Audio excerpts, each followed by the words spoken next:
কেমেৰাটো হাতত তুলিছোঁ। কেমেৰাটো হাতত তুলি লোৱাৰ এটাই উদ্দেশ্য আছে, এটাই কথা আছে। সেই কথাষাৰ আপোনালোকক ক'বলৈ বিচাৰিছোঁ। যদি সত্য হয় আপোনালোকে কমেণ্ট কৰি মোক জনাব। এই ৰিলছত ট্ৰেণ্ডিং হৈ থকা কিছুমান গীত, সেই গীতবোৰ জানেনে? আপুনি ভালকৈ শুনিব। সেই ট্ৰেণ্ডিঙত চলি থকা ৰিলছবোৰ বা গীতবোৰ দুটামান লাইনহে ভাল লাগে। নাজানো কিয় দুটামান লাইনহে ভাল লাগে। আৰু যদি আপুনি ভালকৈ শুনে বাকী সেইবোৰ ভাল নালাগে। ভালকৈ শুনিব, মাত্ৰ দুষাৰিমান লাইন ভাল লাগিব, কেইটামান লাইন ভাল লাগিব, বাকী ভাল নালাগে। প্ৰথম কথা। আৰু আপোনালোকে যদি ভালকৈ চাই সেই গানটোৰ একো অৰ্থ নাথাকে, আৰু বাকী অংশ একো ভাল নালাগে। বুজি পাইছেনে? তাৰপিছত আমি কি কৰোঁ, আমি বহিৰাগত মানুহ আহিছে বুলি বা বহিৰাগত যাতে আমাৰ নিজৰ সংস্কৃতিটো ধ্বংস কৰিব নোৱাৰে বুলি আমি হাজাৰ হাজাৰ চিঞৰি থাকোঁ, বহি ৰাস্তাৰ মাজত চিঞৰি থাকোঁ।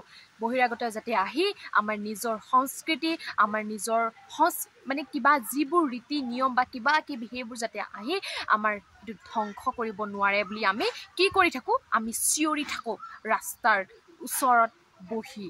কিন্তু প্ৰথম কথা হ'ল, কিছুমান ছোৱালীয়ে আধা কাপোৰ পিন্ধি নিজৰ প্ৰমোচনৰ নামত নিজৰ দেহটো উলিয়াই কি কৰে, কেইটকামান টকা দি দিয়ে আৰু ওলাই পেলাই সেই প্ৰমোচনৰ কাৰণে কি কৈছে, ভিডিঅ'জ বনায়, কিবা কিবি বনায়, হয়নে? আৰু বেয়া নাপাব, যিটো সত্য সেইটোৱে ক'ম। সত্য কথাটো হৈছে, আপোনালোকে চাবচোন, প্ৰথম যিটো মোবাইলত গানটো ভাইৰেল হৈছে, সেই গানটো যদি সেই গায়কজনক বা গায়িকাজনীক যদি মাতি পেলাই যদি মঞ্চত উঠোৱা যায়, সেই গানটোৰ সুৰটো বহুত বেলেগ। মোবাইলত শুনা সুৰটো বেলেগ আৰু নিজে গোৱা মঞ্চত উঠি গাই থকা সুৰটো বহুত বেলেগ। হয়নে নহয় সেইটো মোক কমেণ্ট কৰি ক'ব। যদি হয় তেতিয়া কমেণ্ট কৰি মোক জনাবলৈ নাপাহৰিব আপোনালোক। ঠিক আছে, কিছুমানে বেপাৰ কৰিছে সংগীতৰ নামত, বা বেপাৰ কৰক, মোৰ আপত্তি নাই, মই তাত মাত নামাতো। কিন্তু সংগীত শুনি ভাল পাওঁ, সেইবাবে মই কৈছোঁ যে আপোনালোকে অকণমান আমাক ভাল গান দিবলৈ চেষ্টা কৰক, বা ভাল গান গোৱক, আমাৰ ভাল লাগিব। আমি মাত নামাতো, বুজি পাইছে? আমি মাত নামাতো।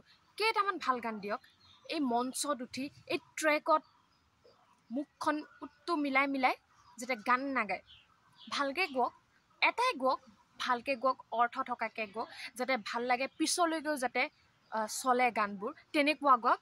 আৰু মোৰ এইটোৱে মানে মোৰ ইমানেই আছিলে। আৰু যদি মোৰ কথাবোৰ ভাল লাগিছে বা যদি কিবা এটা সত্য বুলি ভাবে তেনে মোক কমেণ্ট এটা কৰিব।